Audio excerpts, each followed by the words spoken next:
wabarakatuh. Di vlog kedua gue bakal ngejelasin apa sih maksud dari KPI.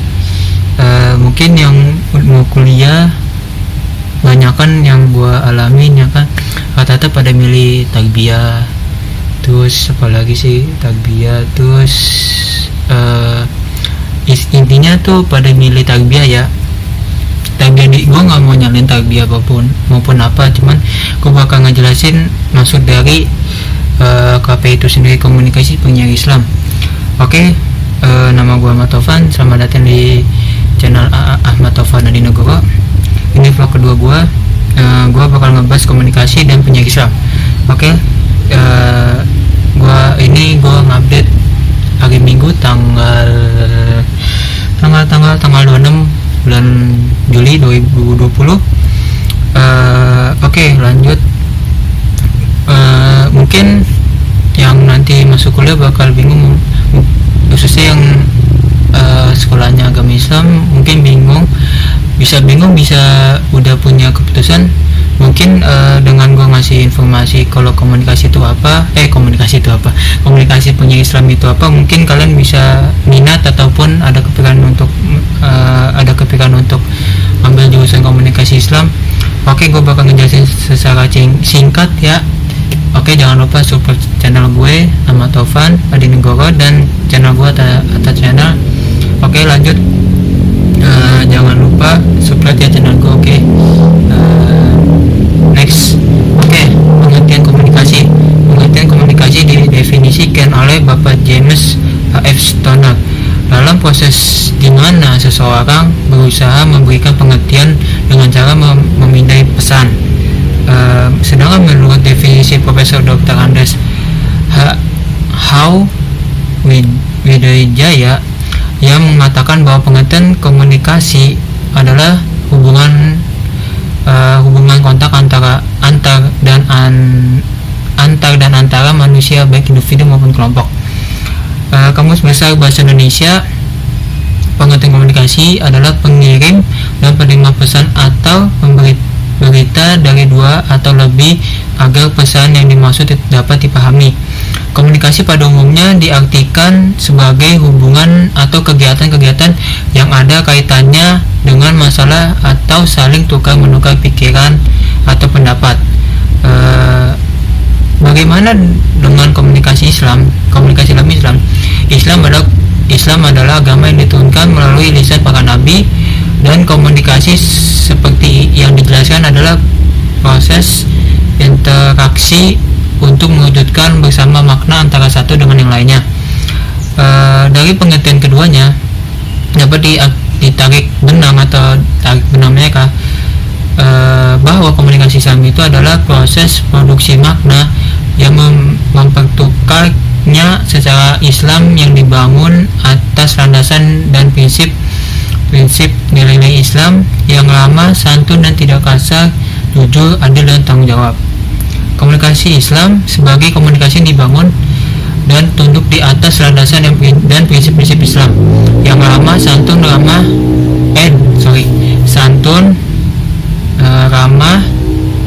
damai, tidak kasar, selayaknya, yang harus mampu menghadirkan kenyamanan baik bagi komunikator maupun komunikan. Terus KPI dalam prinsip komunikasi Islam, jika komunikasi Islam sebagai proses penyatuan makna bahasa secara Islami, maka kaitannya komunikasi dan Islam pada jurusan KPI atau komunikasi penyiar Islam adalah berusaha memadukan unsur ataupun ilmu komunikasi dengan nilai-nilai Islam, di mana dalam jurusan ini studi ilmu komunikasi diintegrasi dengan penyiar dan dakwah Islam. Jurusan komunikasi dan penyiar Islam dulunya di bawah naungan Fakultas Usuluddin. Meskipun ada beberapa universitas Islam negeri maupun perguruan tinggi Islam lainnya ada yang langsung di bawah Fakultas Dakwah. Namun saat ini dari beberapa sumber yang penulis baca, hampir seluruh jurusan komunikasi Islam ada di bawah ruang naungan Fakultas Dakwah sebab dakwah dan komunikasi selaras ataupun sambungan bermakna saling menyampaikan pesan-pesan dari komunikator dan komunika. Perbedaannya antara ilmu komunikasi dan KPI atau komunikasi Islam, penyaga Islam. KPI adalah ilmu komunikasi. Jika dilihat secara sekilas memang hampir tidak ada bedanya dilihat dari mata kuliah yang ada pada masing-masing jurusan ini. Hanya saja terdapat nilai lebih yang dimiliki oleh jurusan KPI atau komunikasi penyaga Islam dibanding dengan jurusan ilmu komunikasi di perguruan tinggi lainnya. Nilai yang lebih tersebut adalah dalam hal menguasai ilmu dan pendekatan keagamaan disebabkan oleh jurusan komunikasi Islam. Mahasiswa diberikan bekal perspektif ataupun ada mendekati ke agama ataupun ada pendekatan keagamaan yang cukup mendalam. Dengan perspektif agama tersebut diharapkan akan sangat bermanfaat baik untuk kehidupan pribadinya, kelak maupun untuk studi dan karir kedepannya. Terlebih mahasiswa KPI mampu memahami objek studi di Indonesia yang berkedudukan mayoritas Islam. Jika di jurusan ilmu komunikasi lebih mengedepankan studi yang pada konsentrasi public relations public relations public relation public relations itulah, maupun advertising, maka studi di jurusan KPI lebih diorientasikan atau diutamakan atau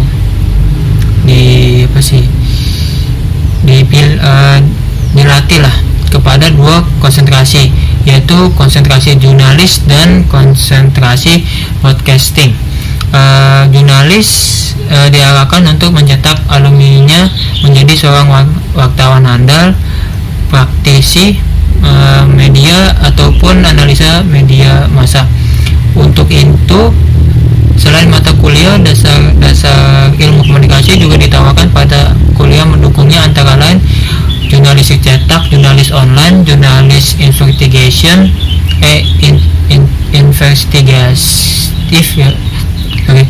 investigatif, hukum dan etika jurnalis, fotografi jurnalis, reporter, analisa media, penulisan artikel, penulisan fisik, penulisan virtual, manajemen media massa, manajemen redaksi dan lain-lainnya. Sementara broadcasting lebih diarahkan untuk mencetak sarjana yang handal dalam bidang penyiaran, baik radio maupun TV ya.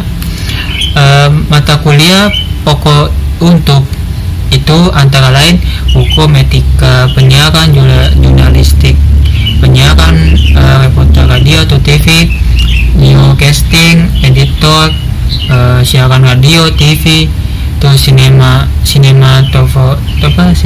sinematografi, analisis siaran TV atau radio, produksi acara TV atau radio, manajemen siaran dan sebagainya. Gue bakal lanjut yang tadi gue ngomong yang selanjutnya abjad lagi, lanjut jurusan KPI di perguruan tinggi Indonesia alumni yang lulus dari jurusan KPI yang telah diterima di berbagai sektor baik pemerintah maupun swasta, membuat perguruan tinggi Islam mulai membuka jurusan ini hampir di setiap wilayah kota besar yang memiliki perguruan tinggi Islam baik negeri maupun swasta, membuka jurusan KPI sebagai prospek jurusan yang paling diminati mahasiswa. Terus mata kuliah di keahlian KPI sebagai wadah untuk studi ilmu komunikasi. Kurikulum di jurusan KPI memasukkan semua mata kuliah wajib yang disepakati oleh forum Aspikom Asosiasi Pendidikan Ilmu Tinggi Komunikasi. Mata kuliah yang disepakati tersebut sebagai pengantar komunikasi, ilmu komunikasi, teori komunikasi, filsafat dan etika komunikasi, komunikasi publik, komunikasi antar budaya, desain komunikasi visual, filsafat Islam, jurnalistik, teknik berpidato, produksi siaran radio dan film, pengantar manajemen dan strategi sosial. Selain itu ada juga mata kuliah komunikasi organisasi, perkembangan pemikiran modern dan penyiaran Islam, seperti ilmu tasawuf, ilmu studi agama kontemporer, tauhid, fikih, dakwah, usul fikih, pengantar studi Islam, geografi Islam, ilmu akhlak, psikologi, psikologi komunikasi dan takblik, filsafat dakwah, ilmu dakwah, psikologi dakwah, sejarah dakwah dan metodologi penelitian dakwah. Terus yang G, prospek kerja alumnus KPI. Semakin berkembangnya industri komunikasi dan penyiaran di Indonesia, maka peluang bisnis dan kerja di bidang ini pun semakin menjadi bahan rembuan atau rebutan ya, yang akan menjadi yang gue ngasih tahu, jurusan KPI tak perlu minder ya kan, nggak usah malu.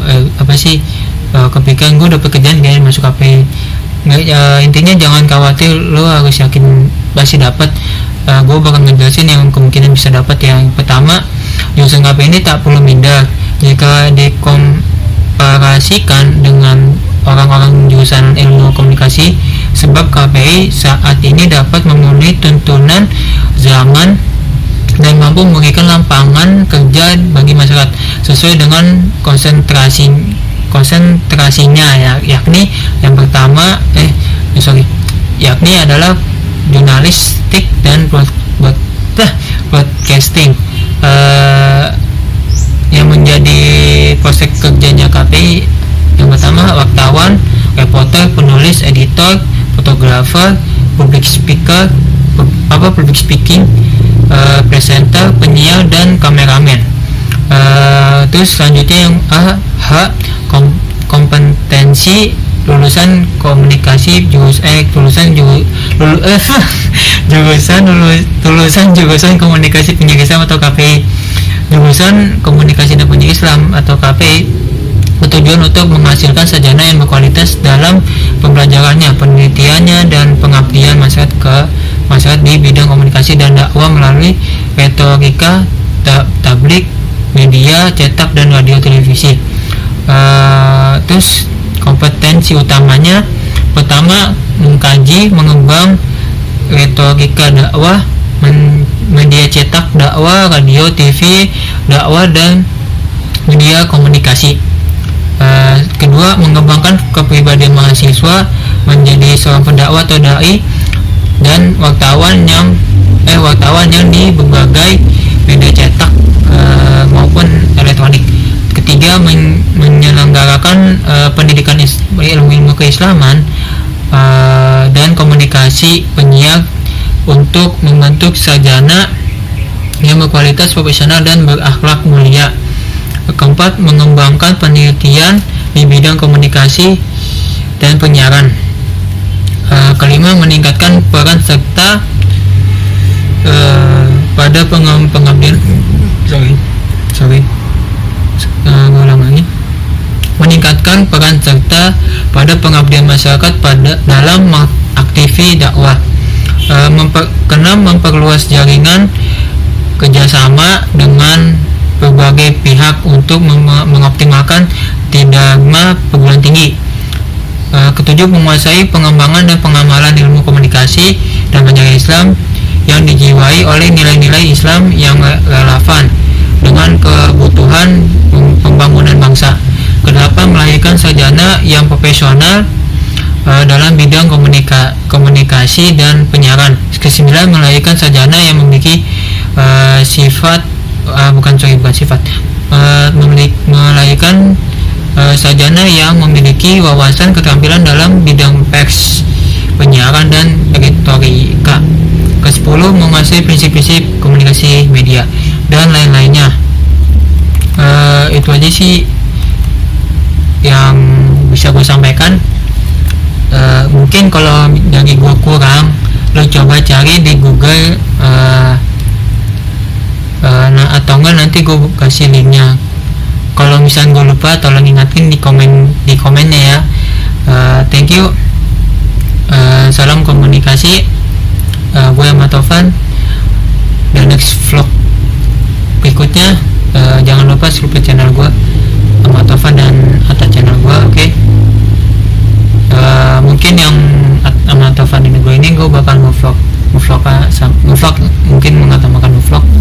Yang Atta channel mungkin gue bakal fokus podcast, karena mungkin di sana itu, di channel gue yang itu, gue bakal berbagi ataupun mengkeluh kesahkan ya kan, mau itu ilmu maupun itu yang ada di sekitar gue. Oke. Komen aja di bawah kan, dan subscribe channel gue. Thank you. Next time. Thank you. Assalamualaikum warahmatullahi wabarakatuh. See you.